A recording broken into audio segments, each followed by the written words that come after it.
Who can imagine Paris today without it? It is one of the world's most popular monuments. As much a symbol of France as the Marseillaise or the tricolor flag. The Tour Eiffel, the Eiffel Tower, is a national treasure. Photographed from every angle, replicated millions of times. But its creation was anything but straightforward. In fact, it was a mad dream, to outdo anything already built. It was twice as high as the next highest monument in the world at that time. The dream was that of a man named Eiffel, Gustave Eiffel. He fought for years to erect, in the heart of Paris, a tower that nobody wanted. This metal tower was seen as an act of aggression. The local residents were furious. Against all the odds, Eiffel would take the helm of a gigantic building site, take on previously insurmountable challenges, and revolutionize the construction techniques of the age. The challenge was to build something very tall in a short amount of time. It was an unprecedented technical feat. More than anything, Eiffel would be beset by scandal and come close to bankruptcy. How did Gustave Eiffel overcome these challenges? How did he succeed in erecting the tallest tower on the planet in just 2 years, 2 months, and 5 days? This is the incredible story of the Eiffel Tower.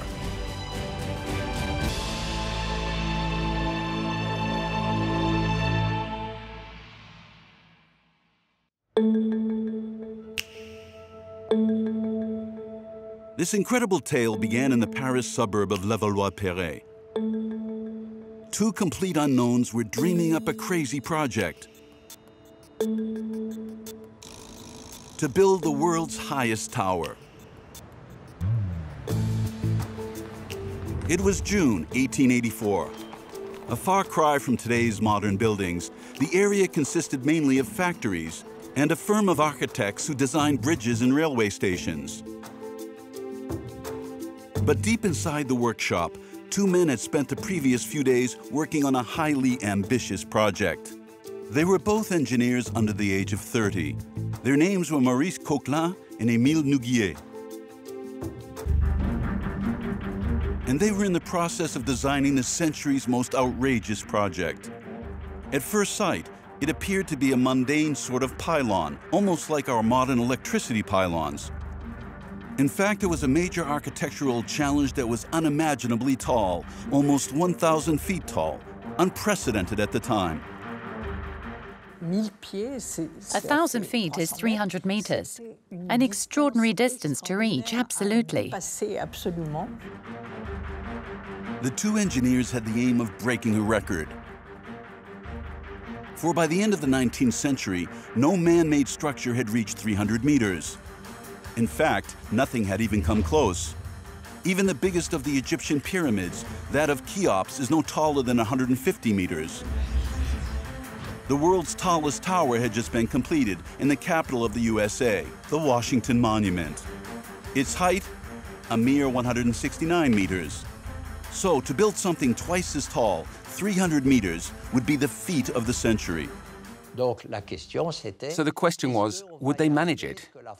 Would France be the first country to build a 1,000-foot-high tower? Coquelin and Nouguier were convinced that they could be successful thanks to a technological innovation. The tower would be entirely made of iron, a building material much lighter than stone and just as durable. After several checks and many calculations, they were finally sure. Breaking the height record was within their reach. The only problem was that before they could set their project in motion, they needed the green light from their boss. He wasn't just any boss. He was one of France's greatest engineers and a celebrity in his field. His name, Gustave Eiffel. Iron structures were his area of expertise. He had built many stations, viaducts, and ever more ambitious bridges all over the world. Two current constructions were making headlines, and still stand today. One in the middle of the Massif Central is the huge Garabit Viaduct. 120 meters above the river, it was the world's highest bridge at the time. 400 men spent 2 years working on it. Gustave Eiffel knew how to promote this achievement and invited photographers to the building site. The other had an even higher media profile. The Statue of Liberty, America's most iconic monument. It was a gift to the USA from France to celebrate the country's centennial. Its creator, the sculptor Auguste Bartholdi, asked Eiffel to help with the interior of the statue. In fact, the whole skeleton is made of iron. This giant work was built in the heart of Paris before being dismantled and shipped to New York. For the entire duration of its construction, it was great publicity for Gustave Eiffel.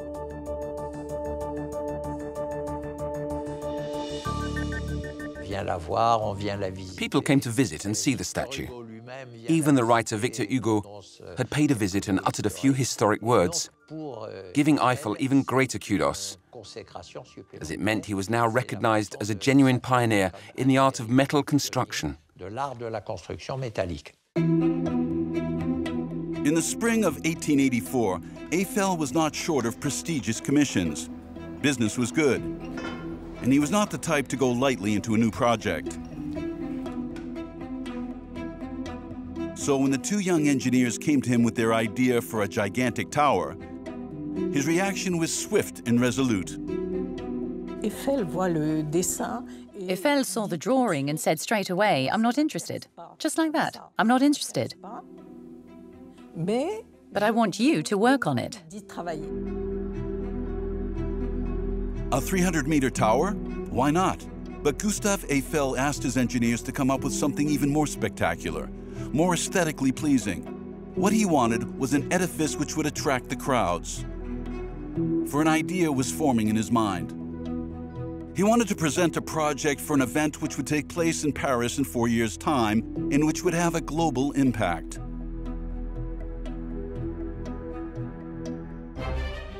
An event which was in all the papers just a few days before. Yesterday morning, the government decided that a universal exhibition would open in Paris in 1889 to commemorate the centenary of the French Revolution. Universal exhibitions were highly prestigious global events where the latest technical innovations were displayed. And during this period, a wealth of such innovations had appeared. The electric locomotive, the first telephones, not to mention the first typewriters, and photography. It would be a huge communication exercise for the country, its industries, and its reliability. But Eiffel knew, in order to be part of the exhibition, he would need something spectacular. Each exhibition had been defined by a monument able to thrill the world. For in the 1851 exhibition in London, the British had scored high with the Crystal Palace, a spectacular 40-meter-high structure made of glass and cast iron, a triumph of its time. The Paris edition of 1878 saw the construction of the monumental Trocadero Palace, a huge building which housed the capital's largest concert hall. So for the forthcoming 1889 exhibition, something truly spectacular would be required. What was at stake? The ability to show the world that France was a global leader, that French science and technology were among the best in the world.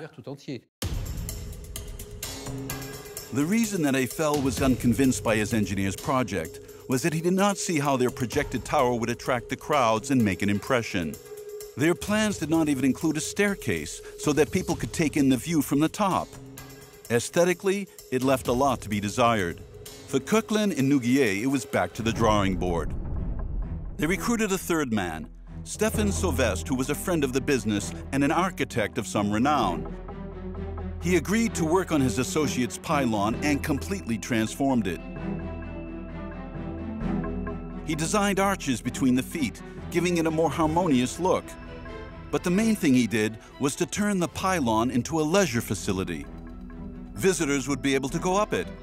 There were to be 3 stories with restaurants and reception rooms. And at the summit, there would be a dome with an incredible view and a beacon to light up the city. It would be a tower like no other, and Parisians would probably even be willing to pay to get in. Their boss started to take an interest. He signed his name at the bottom of the sketch and offered the engineers a deal. Émile Nouguier and Maurice Coquelin agreed to cede all rights to the project to Gustave Eiffel. In return, they were offered a tidy sum, 1% each of the costs of the work if the tower was completed. This meant that each could potentially earn several 100,000 francs, a small fortune. But first, they would have to be victorious at the Universal Exhibition. And Gustave Eiffel was far from being the only challenger. The city's greatest architects would also be competing. One of them stood out as a very serious opponent. His offices were just a few kilometers from Eiffel's workshop in the heart of Paris. He was none other than Jules Bordet. It was he who had built the Trocadero Palace for the previous exhibition of 1878.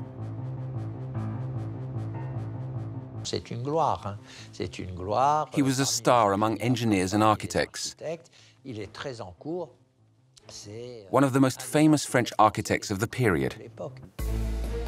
Bordet's response to Gustave Eiffel's Iron Tower was a building with every chance of winning.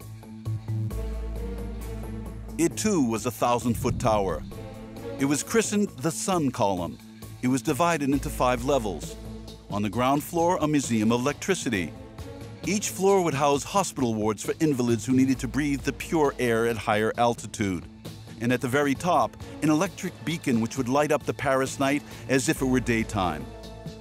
It was a majestic project which had one major advantage. The tower would be made of stone, just like all the prestigious monuments of the age. Unlike Gustave Eiffel's metal tower project, which was causing outrage. Iron was not a respected material in the 1880s. It represented modernity. It represented industry. It was the material one saw in train stations, warehouses, and factories. Opposed to Jules Bordet's more classical stone tower, Eiffel's Iron Tower had every chance of being turned down by the Universal Exhibition's jury. Therefore, in order to win, Eiffel would use the influence of political friends in high places, even if it meant employing questionable methods. In early 1886, he had a meeting of the highest importance in Paris's Marais district. The man he had come to meet was Edouard Locroix, who was not only the trade minister, but also, more importantly, the man in charge of the forthcoming Universal Exhibition. Things looked promising for Eiffel, as the minister was not a great fan of Jules Bordet's stone tower project. He had commissioned a survey which showed him that there could be major construction issues. Its colossal weight meant that gigantic foundations would have to be excavated to ensure the tower did not collapse. It seemed risky. Conversely, Eiffel's metal tower got his attention. This was a forward-looking structure. Eiffel realized he now had a valuable ally. His arguments eventually convinced Locroix to promise his support in making the tower the gate to the Universal Exhibition in the heart of Paris on the Champ de Mars. This was a huge step forward for the engineer, but that alone was not enough. The minister was not the only decision maker. A panel of 29 people would decide on the exhibition's flagship. At this point, Locroix did Eiffel a huge favor. He simply rigged the competition.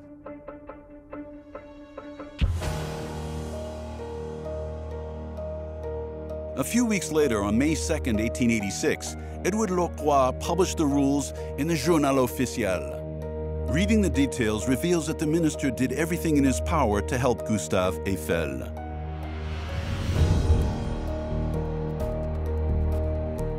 Competitors will have to study the possibility of erecting an iron tower on the Champ de Mars. An iron tower. That alone was enough to eliminate Bordet's stone tower. But that was not the end of it. A tower with a square base with 125-meter sides and standing 300 meters tall. What a coincidence. The prescribed dimensions were exactly those of Gustave Eiffel's project. The competition's specifications are the exact copy of the plans for the Eiffel Tower. The competition was, in short, a sham.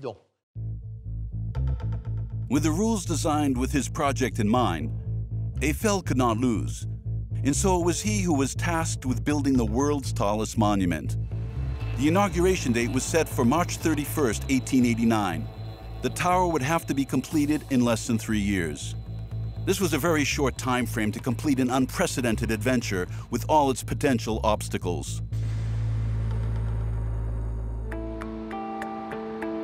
The problems began even before the first shovelful of earth was turned over, with an attack Eiffel was simply not expecting.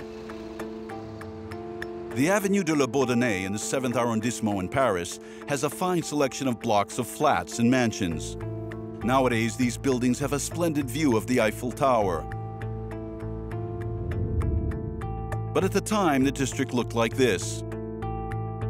The Champ de Mars was a huge area of waste ground, with a few dwellings built by bourgeois families who appreciated the tranquility of this area between the city and the countryside.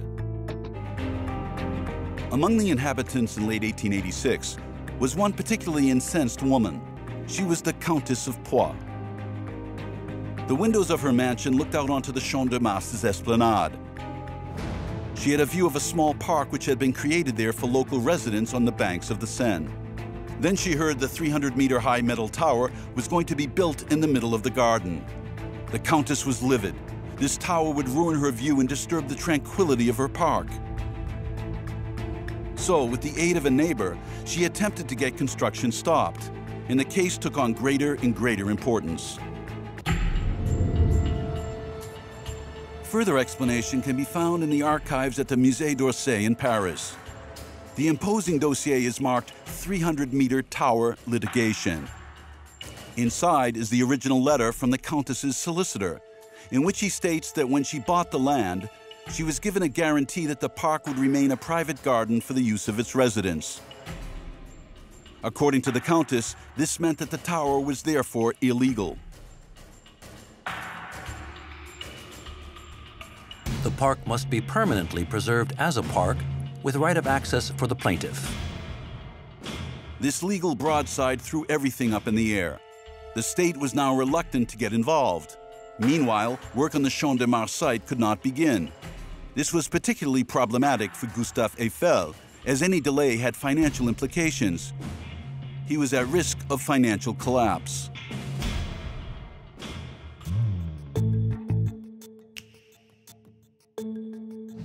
Clarification can once again be found at the Musée d'Orsay's archives, where a priceless document is held. It is an agreement signed by the state and Gustave Eiffel regarding the construction of the monument. It explains that the engineer had a schedule to respect. The state's contributions were dependent on the progress of the works. 500,000 francs on completion of the first stage. 500,000 francs on completion of the second stage. And a further 500,000 francs when the project was completed in full. Until these stages were completed, Eiffel would have to pay all the construction costs out of his own pocket. Each day the project was delayed cost him money. And there were less than 2.5 years to go before the Universal Exhibition. The engineer could not afford the slightest delay, so he went for broke. Should the women win their case, he would take responsibility for all costs, fines, damages, compensation, and interest. He would even pay for it from his own pocket. The engineer had gambled with everything he had. But this move reassured the authorities. The state green-lighted the project. A few weeks later, the Countess and her friend lost their case. Meanwhile, work could at last begin. On January 26th, the sound of men at work rang out across the Champ de Mars wasteland for the first time. A gigantic building site was underway, using the methods available at the time: spades, wheelbarrows, small horse-drawn carts. The legal case had wasted a lot of time. The work would have to be fast. But the early days had an unpleasant surprise in store.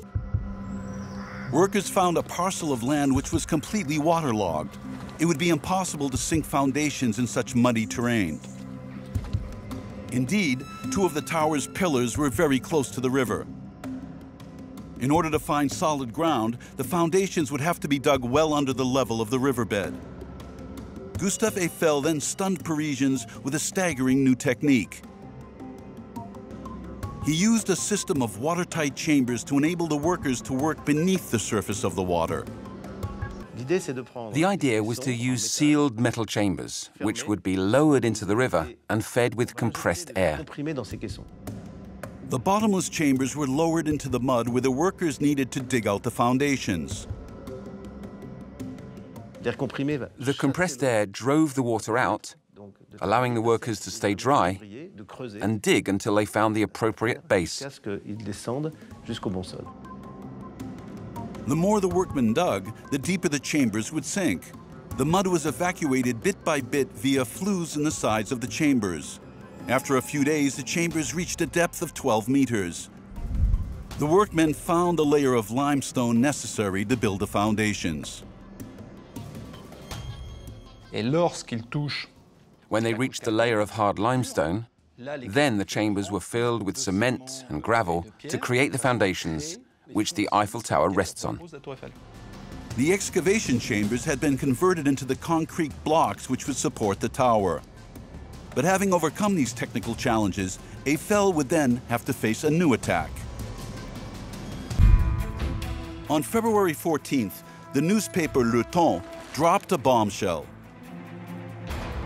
We come as writers, painters, sculptors, architects to protest with all our might and indignation against the erection of this useless and monstrous Eiffel Tower in the very heart of the capital. The petition was signed by the greatest writers and artists of the period. In an impassioned treatise, they accused Eiffel of disfiguring Paris with what they called his factory chimney. There was a reluctance to look forward, a love of old stone, a mistrust of modernity. They thought it was ugly. Eiffel was cut to the quick. But his counterattack was already prepared. He had been warned about the petition by a powerful friend of his, Senator and press baron Adrien Hébrard. Notably, Hébrard was the director of the daily paper Le Temps, in which the artists had launched their petition. He had alerted Eiffel before the paper was published, giving the engineer time to prepare his riposte, which appeared in the same paper on the same day, just a few lines beneath it. Point by point, Eiffel countered the attacks, gently mocking his opponents. There are among the signatories men whom I admire and hold in the highest esteem. Others are known for painting pretty little ladies putting a flower on their bodice, or for wittily scribbling a few vaudeville verses. Well, frankly, I do not believe that all of France thinks as they do. The protesters were ridiculed. The rearguard reaction had come too late. Now the work really needed to get going. Eiffel used a particularly effective system to build his tower in record time before the deadline.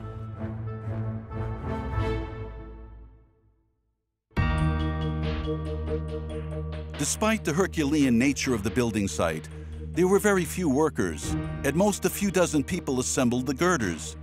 In fact, the 300-meter tower was not being built here, but a few kilometers away. In Eiffel's workshop, where some 40 draftsmen worked in shifts to design the 18,000 pieces required for this gigantic puzzle. It was all built here, a tower in kit form. Everything was perfected in a workshop. You had 18,000 modular pieces, like the ones in a construction playset, and they were taken to the Champ de Mars fully built. That was the secret of the tower, and that's what would make Gustave Eiffel the greatest builder of his time. On site, the major part of the work consisted of putting the parts together. It was a huge challenge. Every girder had to be fixed to the others with rivets, and that required four-man teams. One worker heated the rivet. The second positioned it in the hole with a blacksmith's tongs, and two others hammered it from the opposite sides to flatten the ends of the rivet. The rivet then cooled down and contracted as it cooled, and in so doing pulled the iron plates tightly together. In all, the workers fitted 2.5 million rivets by hand.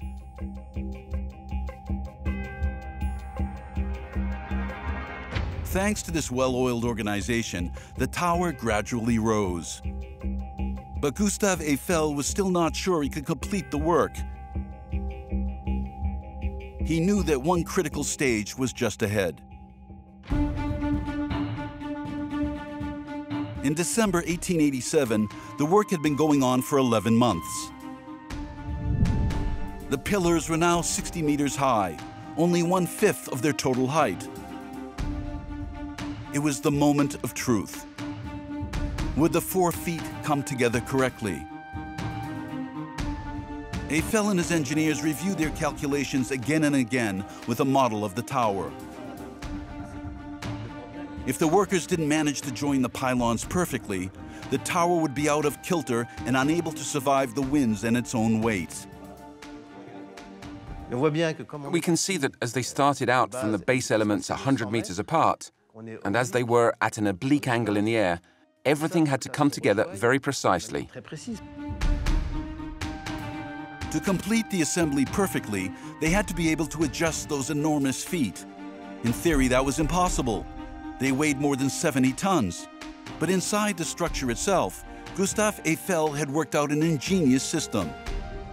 On this diagram in red, these are hydraulic jacks, sort of giant pistons, worked with a hand pump. They could be used to slightly raise the tower's enormous feet. As a backup, Eiffel used a second system that had been known since ancient times: boxes of sand. They were placed at the top of the feet between the scaffolding and the metal structure. To tilt a pylon, they just had to open the box and let the sand run out. As soon as they reached the right angle of incline, they closed the box again. Using a combination of the jacks and sand boxes, the workers would be able to line up the holes in the pylons with those in the transverse girders to place the rivets of the first floor.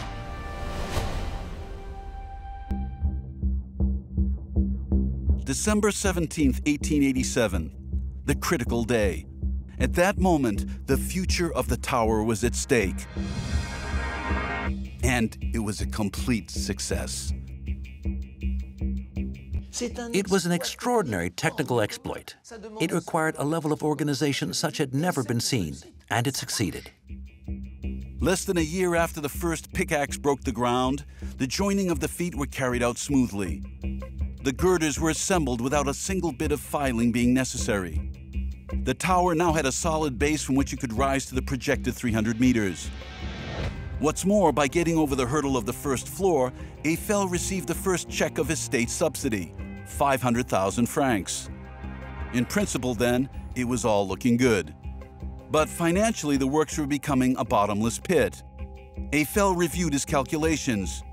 There was one thing which was costing much more than expected, one thing they couldn't do without: the elevators. Today, they carry nearly 20,000 people a day. From the ground to the first floor, then from there to the top.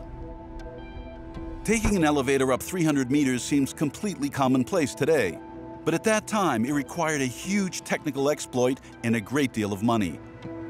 Of course, at the end of the 19th century, the elevator was a new contraption. The first one was designed in 1851 by the American Otis. On his plans, he boldly proved the efficiency of the emergency brake by cutting the cable that held the platform of his lift. In France, it was the engineer Léon Hédoux who exhibited the first prototype at the Universal Exhibition of 1867. But for the tower, much more complex elevators would be needed. It was necessary to design lifts for an unprecedented height, and that also, of course, had to have a very high capacity. And one difficulty was that the tower was convex between the ground and the second floor. So the lifts had to be a combination of funicular railway and lift that rolled along a track and weren't just simple vertical lifts.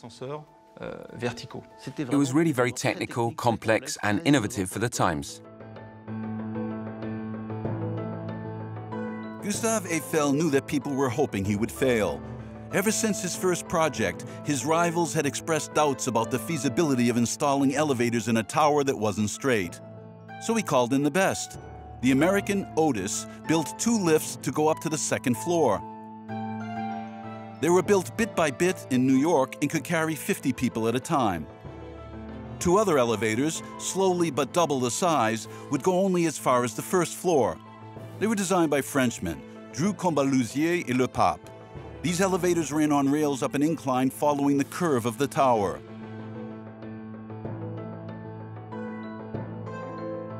But the most complex elevator was the one that went up to the 3rd floor.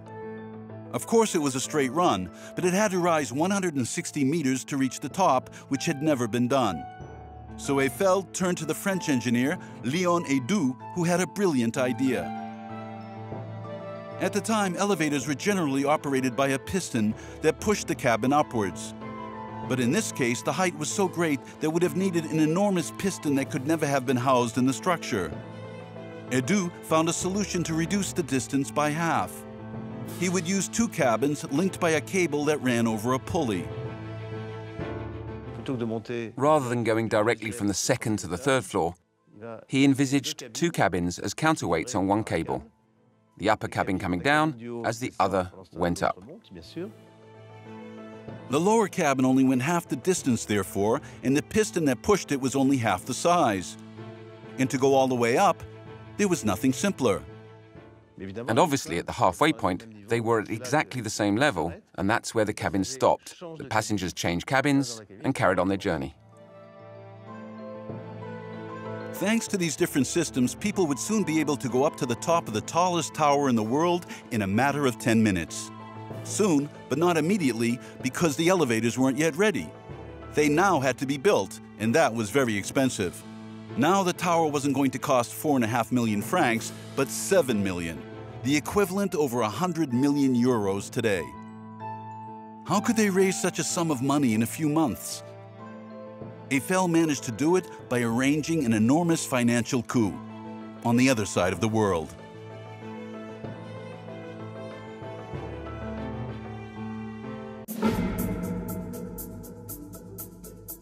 "9,000 kilometers from the Champ de Mars, another gigantic work site was underway. To link the Caribbean Sea and the Pacific Ocean, they were digging a canal in the small state of Panama in Central America. It was the work of a French architect, Ferdinand de Lesseps. He was known throughout the world for having dug another canal 15 years earlier, at Suez in Egypt between the Red Sea and the Mediterranean. It was a huge success, which brought Lesseps a flattering nickname, the Great Frenchman. They called him the Great Frenchman because he achieved the exploit that even the pharaohs couldn't accomplish, and his prestige was sky high, not only in France, but throughout the world. But in Panama, the Great Frenchman was facing disaster. He had wanted to repeat his exploit by cutting a canal between 2 seas. But this time, things didn't go according to plan. The Panama Canal was in fact much more difficult to dig than the Suez Canal. In Egypt, the ground was sand and soft earth. He committed a technical error. He wanted to do the Panama Canal as he had done the Suez Canal, but he hadn't taken into account the mountain that was in the middle, so it wasn't possible.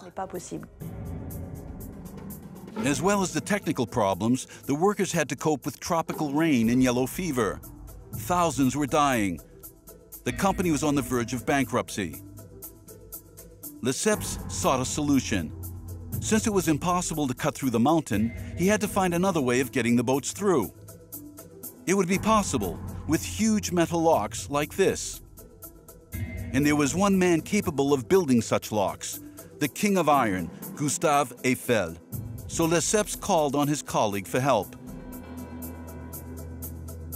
Eiffel realized that he had a chance to get out of trouble financially, so he imposed conditions and raised the stakes.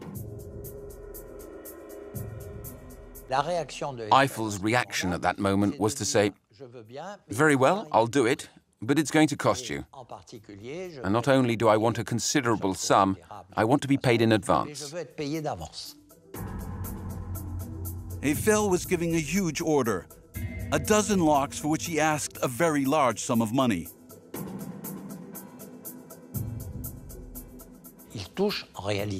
He was paid an advance of 70 million. 70 million. That's 10 times the cost of the Eiffel Tower. From then on, there were no further money problems for the tower. Panama financed the tower. That was the masterly gamble that Eiffel pulled off. Eiffel's financial problems were over. The tower continued to make headway and became more and more popular. The object that nobody had wanted to see now became a place to visit, where Parisians were amazed to see how fast the works were progressing. For them, it was like living a fairy tale. It was a show, and they went to see it with pleasure and pride. It must be said that there was no other building like the tower. At 170 meters, it was the highest building in the world and still growing. It was the demonstration of French savoir-faire. Gustave Eiffel was optimistic. There were still 8 months to go before the inauguration. They had just finished the second floor. It seemed that nothing could hinder the works now. And that's when the very people who for months had been building the tower turned against him.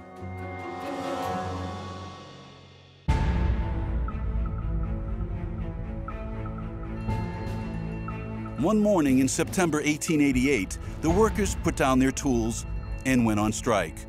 They were protesting against their working conditions. To keep to the deadlines, they've been asked to work 7 days a week, 12 hours a day in summer and 9 in winter. Every morning they had to climb up ladders and stairs almost 200 meters above the ground. They had to eat up there, so as not to waste time coming down during their break. Up there it could be windy and bitterly cold, and the height was more and more dizzying. The teams demanded danger money. For Gustave Eiffel, the strike could not have come at a worse moment, and he was offended by the claims. After all, he'd never had a single death on any of his works. As much as he tried to make his building site a model site, he still didn't tolerate opposition. And he told the workers that it was no more dangerous to work up at 200 meters than at 50. If ever anyone were to fall, the result would be the same. He told them, I'll reduce the number of working hours for those who are prepared to go up because of the extra time it takes to get there. So instead of working 12 hours, we'll reduce it to 9. And I won't increase your wages. I'll give you a bonus when the tower is completed. After a few days of negotiations, the men went back to work. This time, Eiffel knew that nothing would stop the tower now. He had won his bet.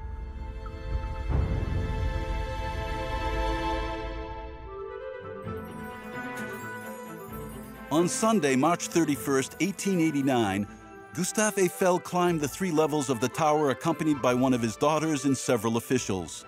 2 years, 2 months, and 5 days after the start of the work, he raised the French flag over the highest monument in the world. The inauguration was an amazing success. On the 31st of March, exactly as he had said in '85, he hoisted the French flag to the top of the tower. It was a triumphant day. But Gustave Eiffel didn't forget that building of the Eiffel Tower had cost him a great deal of money. 7 million francs, about 100 million euros today. From now on, the gamble was to make the tower viable, and he had it all planned. Standing at the end of the Champ de Mars, the tower served as the entrance to the Universal Exhibition. A gigantic gateway that attracted attention all the more so because it was lit up at night and was completely red. The first way to protect the iron was with iron oxides and linseed oil, both of which are naturally red. So in 1889, it was completely red. The main source of profit was, of course, the sale of tickets. The prices were fixed by the state. To go up to the top of the tower cost 2 francs on Sundays and 5 francs during the week, which would be 55 euros today. Expensive, but the tower's power of attraction was such that people were fighting to get tickets. Even though the elevators weren't yet working, 29,000 people bought tickets on the first day to climb up to the 3rd level and see, for the first time, what people still flock to see today, the unrestricted view of the capital.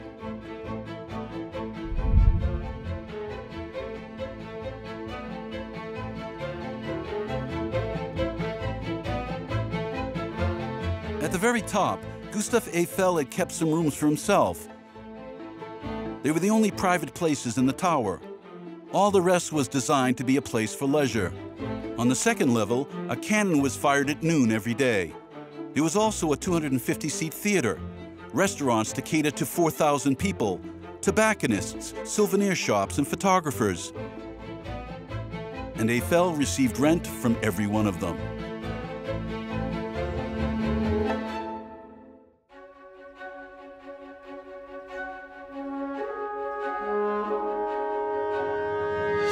The tower's success was immediate and worldwide.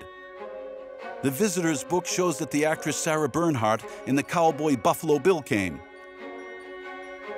as well as crowned heads like the Prince of Wales, future Edward VII of England, or the young Nicholas Alexandrovich Romanov, son of the Tsar and himself future Tsar of Russia under the name of Nicholas II.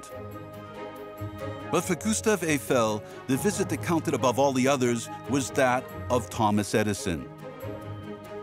The American inventor of the electric light bulb and the phonograph gratified the French engineer with a ringing tribute. To Mr. Eiffel, the engineer, the brave builder of so gigantic an original specimen of modern engineering, from one who has the greatest admiration. The exhibition lasted 6 months and was an enormous success. 2 million visitors. The ticket sales easily repaid the cost of the works.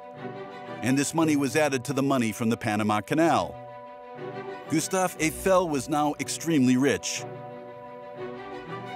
But there was one point still bothering him. The tower was temporary.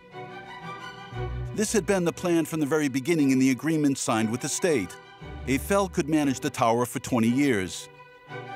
Then the land would be given back to the city of Paris, and most probably the tower would be demolished.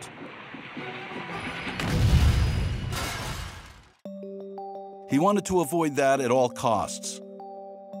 To save the tower beyond the planned 20 years, Eiffel wanted to prove that it was more than just a distraction and that it could be useful to the advance of science. So he multiplied the experiments. He made the tower into a meteorological station where he carried out tests on wind pressure. He was convinced that by making it indispensable, he would save it from destruction. But he hadn't accounted for an event that he hadn't anticipated at all. An event that would throw him into the middle of a huge scandal and drag his name into the mud. The affair erupted on September 6, 1892 and made the front pages of the press. The Panama Scandal. Gustave Eiffel was seriously implicated. What had happened? To understand, we have to go back several months. Remember, the works on the Panama Canal had been heading for disaster. Cutting into the mountain was a nightmare. To get out of trouble, Ferdinand de Lesseps placed an order with Gustave Eiffel for a number of locks, and he paid the top price for them, 70 million francs at the time. To raise this money, Lesseps had an idea: appeal to small savers by launching a national loan. But to do that, he needed the support of French members of parliament, and that's where it all went wrong. To do this, a law had to be voted in Parliament. To get the law passed, he bribed MPs. So the Panama affair was a case of corruption. Corrupt members of parliament had encouraged the French people to invest in a high-risk venture. The Panama Company collapsed, and thousands of small savers were completely ruined. Gustave Eiffel was in a delicate position because whereas the company went bankrupt, he made 33 million francs profit with that contract for the locks. In short, he had made a lot of money while the French people had lost theirs.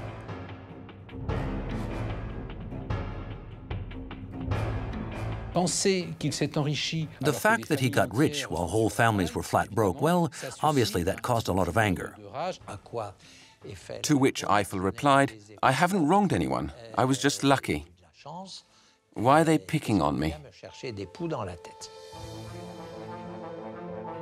But for the far right, Eiffel was a choice target. Not only because he'd made a lot of money, Eiffel had always been attacked because of his foreign origins. For Gustave had not always been only called Eiffel. As this register shows, the engineer was born with the name Eiffel Bonnickhausen. The name came from his Germanic ancestors, albeit very distant. The family had been settled in France since Louis XIV. Even so, at the time, Bonnickhausen was not an easy name to carry. A few years earlier, in 1870, France had lost a war against Germany, a national disaster after which German names were suspect. Eiffel had had Bonnickhausen removed from his official papers, but that made no difference to his enemies. He was still called a German, and more strangely, he was also called a Jew. At the time, it was quite often thought that people with German names were Jews. It was classic in people's imaginations to associate a German name with being a Jew. In fact, this association would never go away until after Nazism, when people no longer tended to imagine that a German name was Jewish. And at a time when Jews were everybody's scapegoat, it was yet another pretext to attack Eiffel in his turn, as did this anti-Semitic author several months earlier. Well-informed people assure us that Eiffel, who turns up from the other side of the Rhine with a tower, is nothing less than a Jew. There are some ideas which are only found in the brain of a Jew. Nobody but a Jew would propose such a venture. In the face of these attacks, Eiffel was forced to vindicate himself in the newspapers. I am neither Jew nor German. I was born in France, in Dijon, to French Catholic parents. But with the Panama scandal, the insinuation started up again. The hero of the tower was in fact said to be a foreigner who wanted to ruin France. In an explosive atmosphere, he was finally convicted of abuse of confidence. He was reproached for having asked for more money than he really needed. In short, he had taken advantage of the situation. Eiffel was found guilty. He risked going to prison, but he fought back and took the affair to the final court of appeal. The appeal court annulled his conviction. However, they didn't give a new judgment based on the evidence, but by simply stating that the facts were inadmissible. In short, Eiffel did not retrieve his honor. Eiffel then started a descent into hell. His name, which had been praised to the heavens 3 years before, was now synonymous with scandal. Humiliation followed humiliation. In Dijon, his native town, they had named this bridge after the King of Iron. 4 years later, the town council changed the name. The esteem of the public for Eiffel hit rock bottom. People thought he was a crook. And the tower wasn't doing much better. It was as if its destiny was linked to the fate of its creator. It was being spurned. The drop in attendance was spectacular. From 2 million visitors in 1889 to 8 times fewer in 1893, the year Eiffel was convicted. His opponents had him in their sights, and a commission presided over by Eiffel's old rival, the architect Jules Bordet, was clamoring for the tower's demolition. The district had to be reorganized. They had to get rid of that monster. Eiffel retired from business and devoted himself to his scientific experiments, but he was chomping at the bit. There were only 10 years left till the end of the contract. He had to prevent the destruction of his work. But a stranger would change the tower's destiny. While Gustave Eiffel was at his lowest ebb, a 45-year-old army officer came to see him. His name was Gustave Ferrier, and he had opted to serve in the technical branch, so to speak, and he was a specialist in remote transmission. The TSF, wireless telegraphy, was the precursor of radio, a completely new field that was beginning to be researched. It would soon be possible to communicate through the airwaves with no wires at all. And Captain Ferrier had discovered that the bigger the aerial you had at your disposal, the further you could communicate. The tower was therefore ideal for his experiments. But Ferrier wasn't supported by his superiors. The army was still using homing pigeons to carry their messages and didn't believe in this business of communication with waves. Eiffel didn't hesitate for a moment. He was a scientist and he was convinced by Ferrier's experiments. And if the tower could help the army, perhaps it would be saved. So he took on all the costs. And he never regretted it. The first communications were between the tower and the Pantheon. In 1906, Ferrier managed to communicate with the eastern border of the country. A year later, he linked up with North Africa. Another 5 years and he was able to contact Washington. Progress was staggering. The Army could no longer ignore the importance of such an invention. That was when the fate of the tower changed completely. There was no longer any talk of dismantling the tower after 20 years. Forget it, it's all over. We keep the tower. Gustave Eiffel saved his tower once and for all with the TSF. His great work would, year after year, be confirmed as the emblem of Paris and of France. Gustave Eiffel died in 1923 at the age of 91. The Eiffel Tower was then still the tallest monument in the world, exactly 312 meters high, including the flag. But now the race to reach the clouds had become worldwide. In 1931, in New York, the Empire State Building became the tallest building on the planet, 381 meters, 70 higher than the Eiffel Tower. It reigned over all for 40 years. In 1973, still in New York, the World Trade Center passed the 400-meter mark with its twin towers that have since disappeared. In 2004, the competition moved to Asia. The Taipei Tower in Taiwan stands at 500 meters. Then in 2010, the Burj Khalifa Tower in Dubai, 828 meters. And next to come, the Kingdom Tower in Saudi Arabia, which will be the first to break the symbolic 1-kilometer-high barrier. That's more than 3 Eiffel Towers standing on top of each other. For a long time now, the old Iron Lady has not been the biggest, but she showed the way to a line of giants.